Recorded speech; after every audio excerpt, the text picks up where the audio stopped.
जब ऐसे कहा, अर्जुन रोने लगे, बड़ी जोर जोर से रोने लगे। कहते हैं कुंती बुआ ने पूछा, मेरा कृष्ण कैसा है?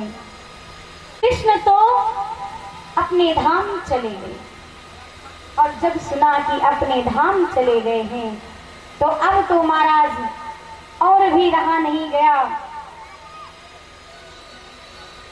कुंती बुआ ने तो तुरंत अपने प्राण त्याग दिए। कहा अब वियोग हमसे सहन नहीं होगा, अपने प्राण त्याग दिए। अब पांचों पांडव बैठे रात भर विचार करते हैं कि कल सुबह हो तो महाराज हम परीक्षित का राज्याभिषेक कर दें और हम सभी चले यहां से। रात भर बड़ी सुंदर सुंदर बातें करते हैं, आपस में चर्चा करते हैं। वही अर्जुन है। समय समय सुंदर समय, समय बड़ो बलवान,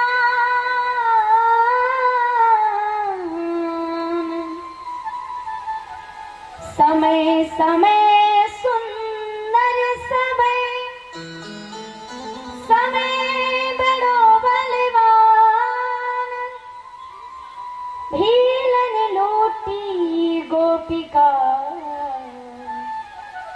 बोही अर्जुन बोही राम। वही अर्जुन है। और इधर बड़े दुखी हो गए। बार दुर्योधन ने हमारे साथ धोखा किया था कि दुर्वासा ऋषि जी 101 ब्राह्मणों को लेकर के जब दुर्योधन के घर गए हैं और एकादशी का व्रत था, कहते हैं कि मेरा आज एकादशी का व्रत है। दुर्योधन ने कह दिया, अरे वाह, ये तो बड़ा पुण्य का काम है, आप चले जाइए अर्जुन के यहाँ। एकादशी में वो बड़े संतों की सेवा करते हैं। और जब महाराज हम वहां पर गए तो पारण करना था, और एक ऐसा पात्र था द्रौपदी के पास कि जब तक द्रौपदी भोजन नहीं कर लेती थी उसमें से, तब तक वो चाहे जितनों को खिलाती चली जाए कभी कम नहीं पड़ता था। खाते जाओ खाते जाओ खाते जाओ, कभी कम नहीं पड़ता था। लेकिन अगर द्रौपदी ने एक बार खा लिया फिर उसमें कुछ भी बचने वाला नहीं था। आज द्रौपदी खा चुकी थी, भोजन ग्रहण कर लिया था, अब कुछ बचा नहीं। तब तक दुर्वासा ऋषि 101 ब्राह्मणों को लेकर पहुंच गए। अब जैसे देखा कि द्वार पर दुर्वासा ऋषि आए हैं और वो भी कहते हैं कि अब मुझे व्रत को तोड़ना है, भोजन ग्रहण करने हम आपके घर आए हैं, क्या किया जाए। द्रौपदी बड़ा परेशान हो गई, बड़ी दुखी हो गई, पुकारने लगी, हे कन्हैया, हर मुसीबत में तो तुमने मेरा साथ दिया है, आज क्या नहीं बचाओगे। द्रौपदी बड़ा दुखी हो गई, बड़े दुख से रोने लगी, कहने लगी, प्रभु आप आ जाओ। और जैसे ही कृष्ण ने सुना, कृष्ण दौड़े दौड़े आए और कहने लगे, अरे बहना, तुमने मेरे लिए कुछ रखा नहीं? हाँ, तुमने तो लाओ ना, क्या रखा है मेरे लिए, क्योंकि मैं जब भी आता हूँ तुम मुझे कुछ ना कुछ जरूर खिलाती हो। द्रौपदी रोने लगी, कहती, आज अचानक से आप आ गए और मैंने तो जो पात्र में जो कुछ था मैंने वो खा लिया, अब तो कुछ भी नहीं है। कन्हैया कहते, ऐसा नहीं हो सकता, मेरी बहन मेरे लिए कुछ ना कुछ छोड़ती जरूर है, ऐसा कैसे हो सकता है। बोले, सच में कन्हैया कुछ नहीं है। और तो और आप आए तो आए सही, दुर्वासा ऋषि जी आए हैं 101 ब्राह्मणों को लेकर के, और वो भी एकादशी के दिन। अब उनको पारण करना है, क्या मैं खिलाऊं? मैंने तो खा लिया, अब उसमें तो कुछ नहीं बचा। और वो स्नान करने गए हैं, स्नान करके भी लौट ही रहे होंगे, क्या खिलाऊंगी? आज तो सब समाप्त हो जाएगा, क्योंकि दुर्वासा ऋषि के क्रोध को कौन नहीं जानता। क्या करें अब? कन्हैया कहते ऐसा नहीं हो सकता, लेके आओ, पात्र लेके आओ। और जैसे ही पात्र लेकर के आए हैं, उसमें से बड़े ध्यान से देखा, एक दाना लगा हुआ था। और जैसे कन्हैया ने उसको खाया, मानो जितने भी वहां पे गए थे 101 ब्राह्मण और जो दुर्वासा ऋषि, सबकी डकार चढ़ी, सबके पेट भर गए। सब आए और जैसे आए हैं द्वार पर कहते हैं वाह क्या बात, कन्हैया को देखा, समझ गए सब आपकी लीला। आज पांचों के पांचों पांडव और द्रौपदी रात भर बैठे विचार करते हैं, भगवान की लीलाओं का ध्यान करते हैं, कैसे कैसे कृष्ण ने हमारा साथ दिया है। और आज वही कन्हैया हम सबको छोड़कर चले गए। सुबह हुई, परीक्षित को बुलाया। वैसे तो परीक्षित इतने बड़े नहीं थे जो राज्य को संभाल सके, लेकिन उनको जाना था, तो छोटी सी परीक्षित जी को राज्याभिषेक करके राजगद्दी सौंप कर और पांडव चले गए। परीक्षित जी धीरे धीरे राज्य काज को संभालने लगे। एक दिन उनको मालूम तो था ही कि कली का प्रवेश हो चुका है,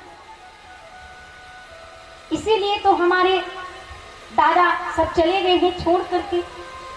कली तो आ ही चुका है, लेकिन अब और क्या याद आता है कि चलो जरा देखें हमारे लिए दादा लोग क्या छोड़ के गए हैं, क्या रख के गए हैं। एक दिन महल की सफाई करा रहे थे और प्यारे उसमें क्या देखा, एक अद्भुत मुकुट निकला है।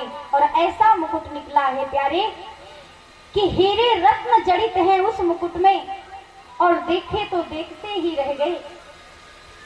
ऐसा मुकुट मन में आया कि इस मुकुट को मैं स्वयं पहनूंगा। और परीक्षित जी ने जैसे ही मुकुट को पहना, आज मन में विचार आया कि मैं शिकार खेलने जाऊंगा, मैं शिकार खेलने जाऊंगा। जो राजा सदैव सबका सम्मान करता है, धर्म का पालन करता है, जीव जंतु सबसे प्रेम करता है, आज उसके मन में अचानक विचार आया कि मैं शिकार खेलने जाऊंगा। किसका प्रभाव? क्योंकि प्यारे वो मुकुट किसी और का नहीं था, वो मुकुट राजा जरासंध का था, और जरासंध वो मुकुट बनवाया था। और आज उस मुकुट को परीक्षित जी ने पहना। मन बदल गया प्यारे। इसीलिए मैं सदैव कहती हूँ, हर जगह कहती हूँ कि कोई भी वस्तु को उपयोग करने से पहले उसको जांच लो, परख लो कि ये किसकी है, किसने दिया है, किस भाव से दिया है और वो कैसा है। क्योंकि हर वस्तु में कर्ता का भाव आ ही जाता है। और माताएं बहनें जितने भी लोग बैठे हो, ये चीज बड़े ध्यान से सुन लेना। कहते हैं 5 चीजें कभी किसी की प्रयोग नहीं करनी चाहिए, ना देना चाहिए, ना लेना चाहिए। कौन कौन सी चीजें? माताएं बहनें, अपना वस्त्र कभी किसी को मत देना। पर आज होता क्या है, जैसे अपने पास चाहे कितनी भी बढ़िया चीज है, अपने पास कितनी भी महंगी साड़ी हो, लेकिन जब हम सामने वाले की बड़ी सुंदर साड़ी देखते हैं ना, तो मन ललचा ही जाता है। क्या बोलेंगे? थोड़ा सा ना हम वहां जा रहे हैं, अपनी साड़ी केवल दे दो 1 घंटे के लिए, खाली पहन के जाएंगे और बस आएंगे, फिर दे देंगे, फिर मेरी ले लेना कभी। तो वस्त्रों की अदली बदली कोई ना करे। कारण भी बताऊंगी क्यों नहीं करना चाहिए। वस्त्र का अदली बदली कभी ना करो, और दूसरा, कभी किसी का जूता अदली बदली ना करो। किसी का जूता नहीं पहनना चाहिए, ना देना चाहिए और ना लेना चाहिए। नए की बात नहीं, नया तो चलो वो तो आया है, लेकिन पहना हुआ कभी किसी का नहीं पहनना चाहिए, ना वस्त्र और ना जूता। और तीसरी बात, कभी सिंदूर दान नहीं देना चाहिए। और चौथी बात, यहाँ पे जितने भी ब्राह्मण बैठे सब लोग अपना जनेऊ जो आप पहने हो कभी भी वो उतार कर किसी को ना दे, किसी को ना